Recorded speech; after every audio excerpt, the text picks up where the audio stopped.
আজকে আমরা আলোচনা করব বর্ণীয় স্কিমেটিক নিয়ে, ঠিক আছে? বর্ণীয় স্কিমেটিকের মধ্যে একটা অপশন আছে যেটার নাম হলো ডায়োডা।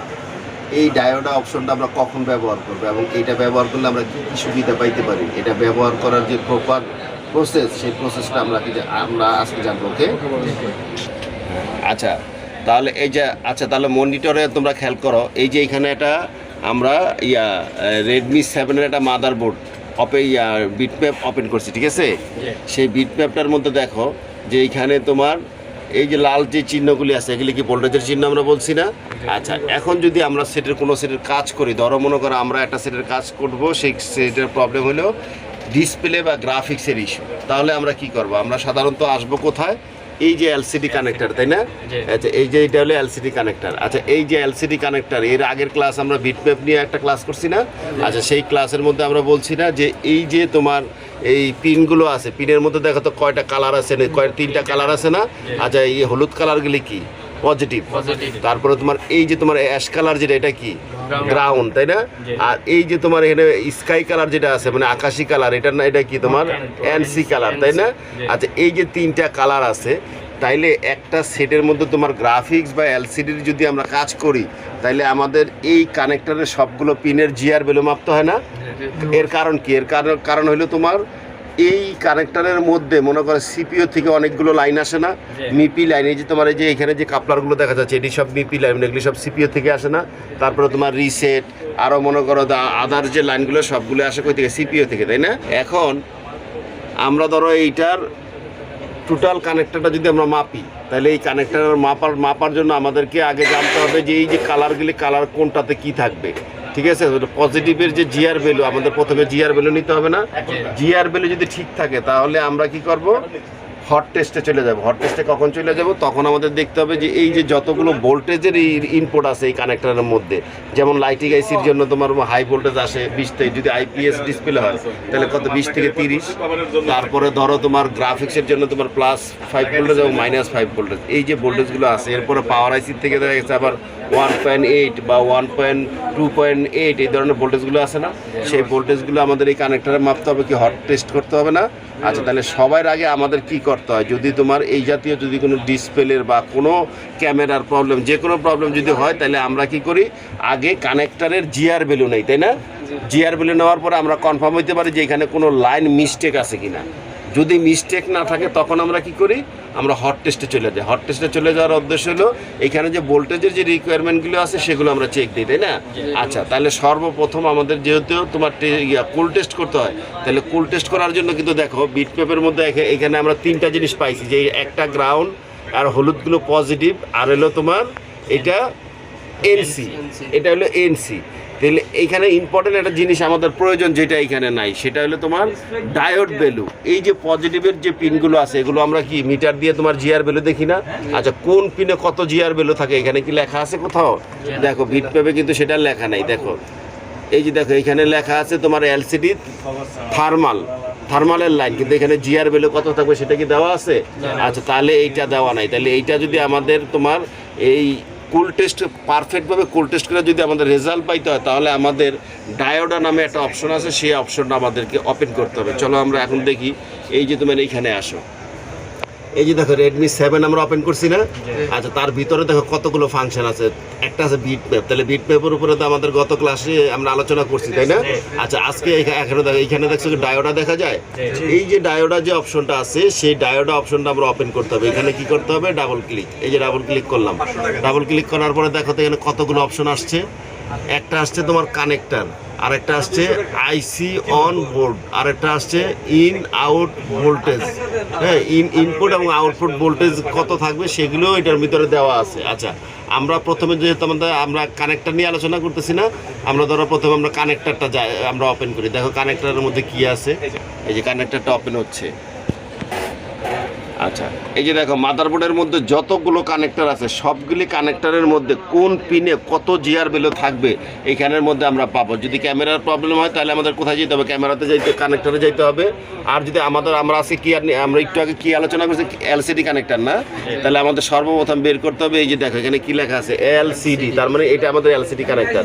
আচ্ছা, এইখানে একটা মজার বিষয় দেখো, এইখানে আমরা যখন কুল টেস্টটা করবো, ডায়োডের মধ্যে এমন একটা ফাংশন দিয়ে দিছে যে আমরা প্রতিটা পিনের জিআর ভ্যালু কোথায় কত থাকবে সেগুলো আমরা এখানে পাবো। সেটা কিভাবে পাবো দেখো, প্রথমে আমরা যদি উপরের লাইন দেখি, এই যে দেখো এখান থেকে 20 থেকে এই লাইনে কত আছে তোমার, এই যে 1 এখান থেকে শুরু হয়েছে না, 1 থেকে এখানে 20 পর্যন্ত আসছে। ওকে, আচ্ছা এখন দেখো এই যে পিনগুলোর এখানে এসে সবগুলো এখানে জিআর ভ্যালু দিয়ে দিছে।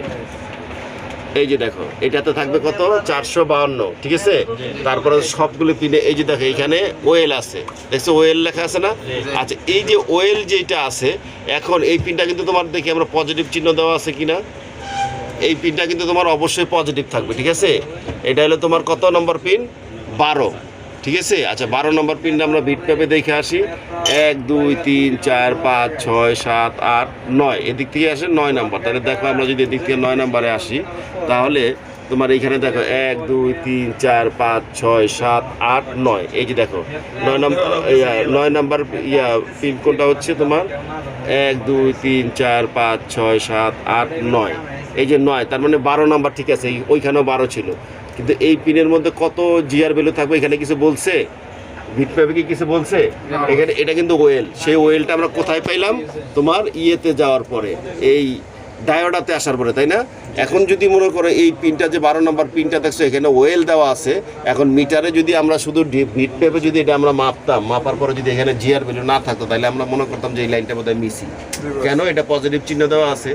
তাইলে ডায়োডাতে মনে করো এমন কিছু সুবিধা দিছে যেটা আমাদেরকে মনে করো সময় অনেক আমাদের বাঁচে যায়, আমাদের কনফিউশনে পড়তে হয় না।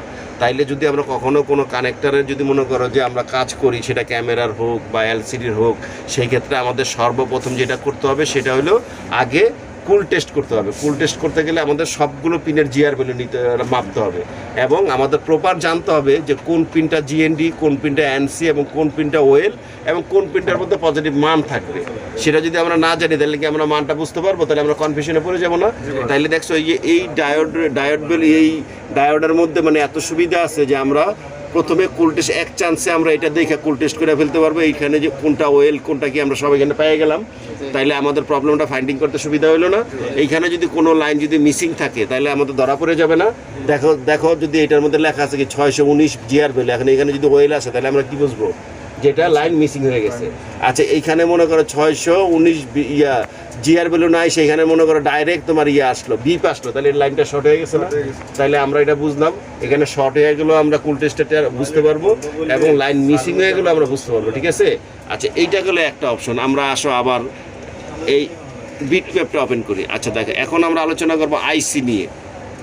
এই যে দেখো এইখানে, এই যে এটা হলো তোমার আরএফআইসি, অর্থাৎ রেডিও ফ্রিকোয়েন্সি আইসি, ঠিক আছে। এই আইসিটা অনেক সময় এরকমও হয়, আমরা একটা নেটওয়ার্কের প্রবলেম সলভ করার জন্য আমরা কি করি, সর্বপ্রথম একটা আইসির রিকোয়ারমেন্ট কি আছে সেগুলো আগে আমরা মাপি। ধরো আইসির যতগুলো ভোল্টেজের রিকোয়ারমেন্ট আছে সবগুলো লাইন আমরা আগে প্রথমে কি করি, কুল টেস্ট করি। কুল টেস্ট করার পরে আমরা দেখি যে এখানে মান ঠিক আছে, তারপরে আমরা ভোল্টেজ চেক করি। ভোল্টেজ চেক করার পরে যখন দেখি সব ভোল্টেজ ফুল ঠিক আছে, তখন আমরা এই আইসিটা পাল্টাই না। আচ্ছা, পাল্টানোর পরও নেটওয়ার্ক ঠিক হয় না, সেই ক্ষেত্রে আমরা কনফিউশনে পড়ে যাই। তখন যদি আমরা কনফিউশনে পড়ে যাই তখন আমাদের কি করতে হবে দেখো, তখন আমাদের এই আইসিটা রিমুভ করতে হবে। এই রিমুভ করার পরে দেখো এইখানেও তোমার আইসির কতগুলো কালার দেওয়া আছে, সেটা হলো তোমার দেখো এখানে যে হলুদগুলি কি পজিটিভ, ঠিক আছে, আর এই যে অ্যাশ কালারগুলো কি গ্রাউন্ড। আচ্ছা, তাইলে আমরা গ্রাউন্ডগুলি মনে করো আমরা বুঝতে পারবো যে কোন পিনটা গ্রাউন্ড, এবং এই যে পিনগুলো আছে হলুদ যে পিনগুলো আছে সব পিনে কিন্তু তোমার মান থাকবে না, সব পিনে মান থাকবে না। ওকে, কিছু পিন আছে তোমার আইসি খোলার পরে মান থাকবে না, তখন আমরা কিভাবে বুঝবো যে এই পিনে কি, ধরো সিপিইউ থেকে দুইটা লাইন আসছে, সিপিইউ থেকে লাইন আসছে, এখন এই আইসি পর্যন্ত আসছে কিনা সেটা আমরা আইসিটা রিমুভ করার আগে বুঝতে পারি না। কেন পারি না? এক্সাম্পল হিসাবে ধরে নাও, এই যে দুইটা লাইন দেখছো কালারিং, আরএফএফই ডাটা এবং আরএফএফই ক্লক। আচ্ছা, এই আরএফএফই ডাটা এবং আরএফএফই ক্লক যদি মিসিং থাকে, আর আরএফ যদি আমাদের লাগানো থাকে তাহলে আমরা আরএফএফি ক্লকের মনে করো আমরা এখানে ক্লিক দিলাম, এখানে আমি ক্লিক করলাম, দেখো তো এই লাইনটা কোথায় গেছে, লাইনটা সরাসরি তোমার সিপিইউতে গেছে। আচ্ছা, এটা সরাসরি সিপিইউতে গেছে। এখন এই লাইনটা যদি তোমার আইসির ভিতরে মিসিং থাকে তাহলে কি আমরা কি বাইরের থেকে বুঝতে পারবো? কখনো পারবো না, কারণ আমাদের এটা আইসি খুলে মাপতে হচ্ছে। এটা আইসি খুলে মাপতে হলে কীভাবে আমরা বুঝবো যে এটা সিপিইউর সাথে মিসিং আছে কিনা? আমাদের এই পিনটা তোমার ধরো আমরা আইসিটা রিমুভ করলাম, রিমুভ করার পরে এই পিনটার মধ্যে আমাদের জিআর ভ্যালু মাপতে হবে। মাপার পরে যদি এটাতে জিআর ভ্যালু থাকে তাহলে আমরা বুঝবো সিপিইউর থেকে এখানে কানেকশন ঠিক আছে। যদি এখানে জিআর ভ্যালু না থাকে তাইলে কি আমরা এটা বুঝবো যে এটা জিআর ভ্যালু তোমার মিসিং হয়ে গেছে, তাই না? আচ্ছা, যদি আমরা আমাদের আইসি লাগানো অবস্থায় আমরা এই পিনটা মাপি তাইলে কি পাবো? সিপিইউর থেকে জিআর ভ্যালু এখানে মিসিং থাকলেও সেটা বোঝা যাবে না। কেন বোঝা যাবে না? কারণ আরএফের থেকে তখন এটা জিআর ভ্যালুটা দেখাবে, তাই না? কারণ এটা সিপিইউর সাথেও কানেকশন এবং আরএফের সাথেও কানেকশন। তাইলে আমাদের কি করতে হয়? এমনও কাজ করতে হয় যে আমাদের আইসি খুইলা এই পিনগুলো জিআর ভ্যালু কোনটায় কত থাকবে, আমাদের তো সবগুলিতে এখানে দেওয়া নেই। বিটম্যাপে দেখো কোথাও কি কোনো বলা আছে যে জিআর ভ্যালু কত আছে? আছে? নাই।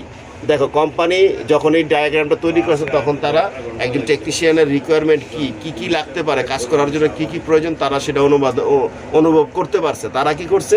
এটার ডায়োডগুলো দিয়ে দিছে যে আইসি খোলার পরেও কোন পিনগুলিতে ভ্যালু থাকবে সেই ভ্যালুগুলো ওরা দেখাই দিছে কোথায়, সেটা দিয়ে দিছে ডায়োড ভ্যালুতে। চলো আমরা আবার যাই ডায়োড ভ্যালু, এই ডায়োড ভ্যালুর অপশনে আসো।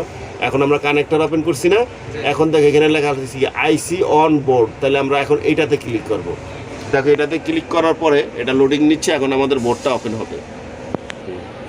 আচ্ছা, এই যে দেখো আমাদের পুরো বোর্ডটা এখানে ওপেন হয়ে গেছে।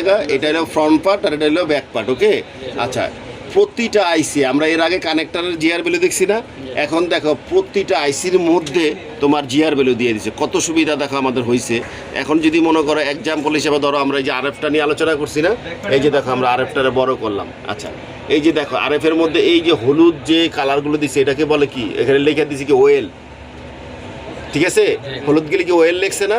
এই যে দেখো, এটা বড় করলে ওয়েল বোঝা যায়। এই যে ওয়েল দেখছে, সবগুলির মধ্যে ওয়েল লেখা আছে। দ্যাট মিনস এটার মধ্যে কোনো তোমার ভ্যালু থাকবে না। এখন আমাদের কোন কোন পিনে তোমার জিআর ভ্যালু থাকবে এখানে কিন্তু তোমার ডায়োডের মধ্যে বলে দিছে। এই যে দেখো, ওই যে আমাদের যে তোমার কি বলে, এই যে দেখো এখানে কি বলছে আরএফএফি ডাটা, এটার জিআর ভ্যালু কত থাকবে দেখো 369। এখানে লেখা আছে কি আরএফএফি ক্লক, এটা লেখা 369। দেখছো একই রকমের ভ্যালু থাকবে। তাইলে দেখো এখানে 1 2 3 4 5 6 7 8 9 10 11 12 13 14 15 16 17 18 18টা পিনের মধ্যে তোমার এই আইসিডি রিমুভ করার পরে তোমার কোনটাতে কত জিআর ভ্যালু থাকবে সেটা কোম্পানি দিয়ে দিছে। তাইলে এখন আমরা আইসিটা খোলার পরে যদি তোমার এখানে মাপি, এই পিনটা যদি মনে করো জিআর ভ্যালু না থাকে তাহলে আমরা কি বুঝবো যে এটা লাইনটা ডিসকানেক্ট হয়ে গেছে। অথবা এখানে যদি তোমার মনে করো ভিপ আসে তাহলে আমরা বুঝবো এই লাইনটা শর্ট হয়ে গেছে, তাহলে আমাদের প্রবলেমটা বাইর করতে সুবিধা হবে না। তাইলে দেখো যে ডায়োড ভ্যালুটা কত গুরুত্বপূর্ণ একটা জিনিস ওরা দিছে, যে আমাদের কাজ করার জন্য এটা অনেকটা সহজ করে দিছে। তোমার এই যে দেখো সিপিইউতে এই যে তোমার স্টোরেজ আইসি, ওয়াইফাই আইসি, যত আইসি আছে, এমনকি দেখো নেটওয়ার্ক সেশনে এই যে তোমার পিএফ, দেখো এই যে পিএফ এর মধ্যে তোমার জিআর ভ্যালু কোথায় কত থাকবে দেখো বলে দিচ্ছে। এই দেখো সবগুলো হলুদ ওয়েল। এই যে এখানে একটা পজিটিভ পিন আছে, এখানে কিন্তু ওয়েল আছে, এখানে ওয়েল, এখানে ওয়েল, সব জায়গায় ওয়েল দিয়ে দিচ্ছে। ঠিক আছে, এই যে দেখো কয়টা পিনে মাত্র মান থাকবে, 1 তোমার 2 3 4 5 6 7, আর কোনো পিনে দেখছো মান নাই। এখন আমরা যদি এই ডায়োড ভ্যালুটা এই ডায়োড অপশনটা না থাকতো তাহলে কিন্তু আমরা সবগুলো পিন মাইপে কিন্তু কনফিউশনে পড়ে যেতাম যে কী ব্যাপার, এগুলো পজিটিভ পিন কিন্তু মান কেন নাই। ঠিক আছে, তাইলে এইখানে কিন্তু আমরা মাত্র কয়েকটা পিনের মধ্যে মানটা আমরা পাবো। তাইলে এই ডায়োডা যে অপশনটা দিচ্ছে এটা খুবই ইম্পর্টেন্ট একটা জিনিস, যে কোনো টেকনিশিয়ানের জন্য এটা আমাদের প্রয়োজন। আমরা যখন কোনো কাজ করব, যদি মনে করো কোনো এলসিডির কাজ করি বা কোনো গ্রাফিক্সের সমস্যার কাজ করি বা কোনো ক্যামেরা আসে না বা তোমার মনে করো নেটওয়ার্ক আসে না, যে কোনো আইসির কাজ করি, তখন আমাদের আইসি লাগানোর পরেও যদি কাজটা সাকসেস না হয় তখন আমাদের আইসি রিমুভ করে এই ডায়োড ভ্যালুর অনুযায়ী আমাদের মাইপা দেখতে হয়। ঠিক আছে, তাইলে ডায়োডা যে অপশনটা আছে এটার অপশনের গুরুত্বটা বুঝতে পারছো? এটা খুবই ইম্পর্টেন্ট একটা অপশন। আমরা কুল টেস্ট করি, এটার মধ্যে ম্যাক্সিমাম সময় আমরা কুল টেস্ট করে দেখি যে আমাদের সবগুলো ডায়োডগুলো ঠিক আছে কিনা। তাইলে এই ডায়োডা যে অপশন আছে এটার ব্যাপারে তোমরা ক্লিয়ার? কোনো কনফিউশন নাই তো? যে কোনো সময় যে কোনো প্রবলেমে পড়লে কিভাবে এটা ব্যবহার করতে হবে সেই প্রসেসটা সবাই বুঝছো তো?